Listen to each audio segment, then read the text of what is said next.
For many Americans, the name Kmart evokes a sense of nostalgia. It brings back memories of family shopping trips, back-to-school supplies, and the thrill of the blue light special.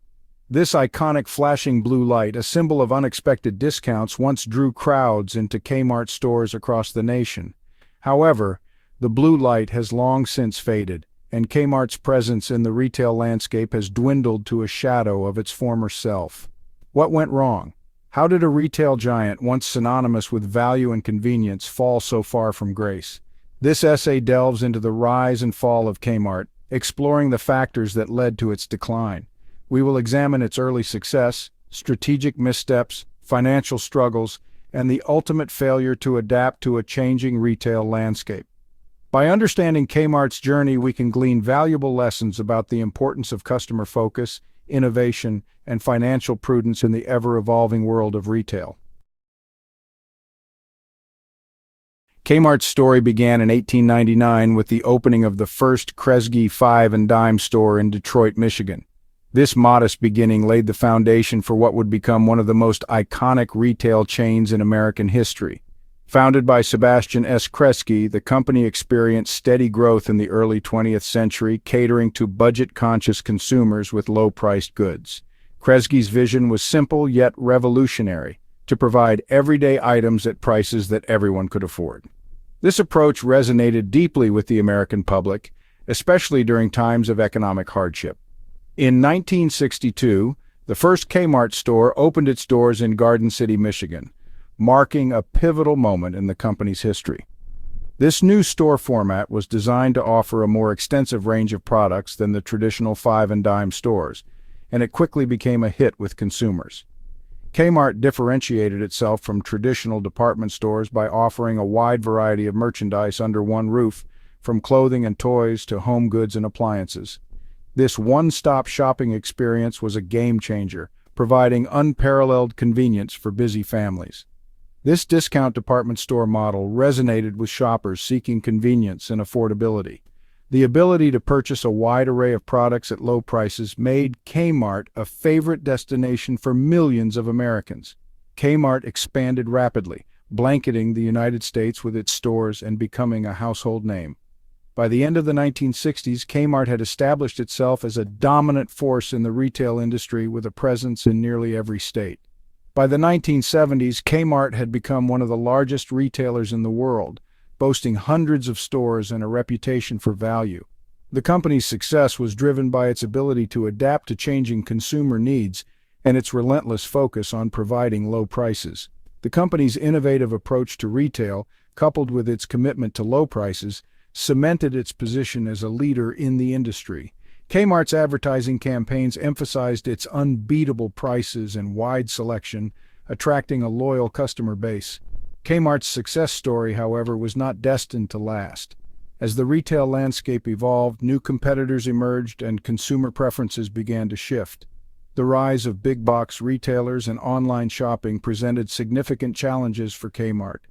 As the retail landscape evolved, Kmart struggled to keep pace, ultimately setting the stage for its downfall. Despite efforts to modernize and revamp its stores, Kmart was unable to recapture the magic of its earlier years. The once thriving retail giant found itself facing store closures and declining sales, a stark contrast to its former glory. Throughout the 1970s and 1980s, Kmart pursued an aggressive growth strategy aiming to dominate the retail landscape. This strategy was fueled by a series of acquisitions, each intended to bolster Kmart's market presence and diversify its offerings. The company ventured beyond its core discount department store business, acquiring companies in various sectors including sporting goods, office supplies, and building materials. This move was seen as a way to hedge against market fluctuations and tap into new revenue streams. Notable acquisitions included Walden Books, Builders Square, and Payless Drug Stores. Each of these companies brought something unique to the table, from books and home improvement supplies to pharmaceuticals. This diversification strategy aimed to capture a larger share of the consumer market and create a retail conglomerate that could meet a wide array of consumer needs under one corporate umbrella. While some acquisitions, such as the purchase of Sports Authority, initially showed promise, many others struggled to integrate into Kmart's existing infrastructure. The challenges of merging different corporate cultures and operational systems often led to inefficiencies and missed opportunities. The company's management seemed more focused on expansion for expansion's sake, rather than on strategic synergy and long-term profitability. Meetings were often centered around the next big acquisition rather than optimizing the current portfolio. This lack of focus diluted Kmart's brand identity and diverted resources away from its core business.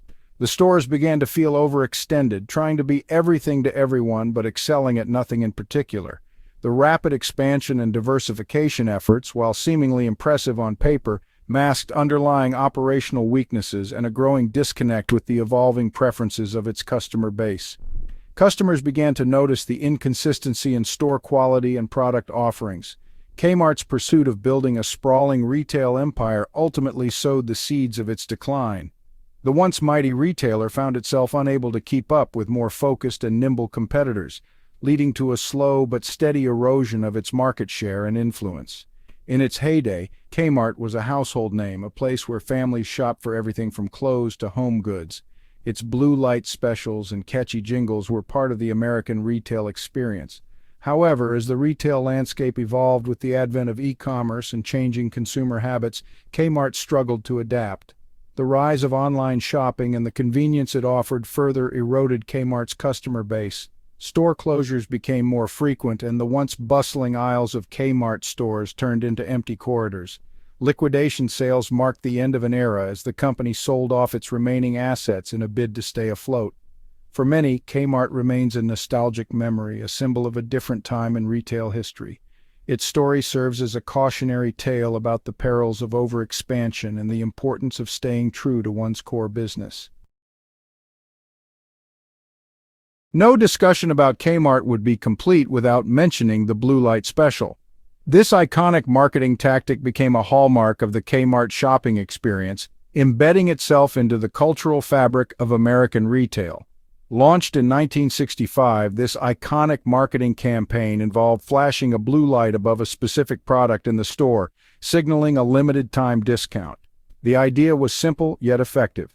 Create a sense of urgency and excitement among shoppers, encouraging them to make impulsive purchases. The blue light special became synonymous with Kmart, drawing shoppers in with the allure of a fleeting bargain. It wasn't just about the discount. It was about the thrill of the hunt, the joy of finding a deal that might disappear at any moment. This sense of urgency and exclusivity made the blue light special a powerful tool in Kmart's marketing arsenal. While initially successful in driving foot traffic and sales, the blue light special eventually became a symbol of Kmart's reactive and unsustainable pricing strategy. Over time, customers began to see through the gimmick, realizing that the so-called specials were often not as great as they seemed. The excitement waned and the once bustling aisles began to empty. Instead of focusing on consistently low prices and value, Kmart relied on gimmicks and promotions to attract customers. This short-term thinking undermined the company's ability to build long-term customer loyalty. Shoppers began to look elsewhere for more reliable deals and better overall value. This approach made it difficult for the company to compete with emerging rivals like Walmart, which championed a strategy of everyday low prices. Walmart's consistent pricing model resonated with consumers who preferred knowing they were getting a good deal without the need for flashy promotions. As the novelty of the blue light special wore off, Kmart's failure to adapt its pricing strategy and offer a compelling value proposition to customers became increasingly apparent. The once iconic blue light, which had drawn in crowds, now stood as a reminder of missed opportunities and outdated business practices. The blue light, once a beacon of excitement, began to signal a deeper issue, a company struggling to keep up with the evolving retail landscape. As competitors innovated and adapted to changing consumer preferences, Kmart's reliance on old tactics left it behind. The blue light special, once a symbol of retail ingenuity, became a cautionary tale of what happens when a company fails to evolve with the times.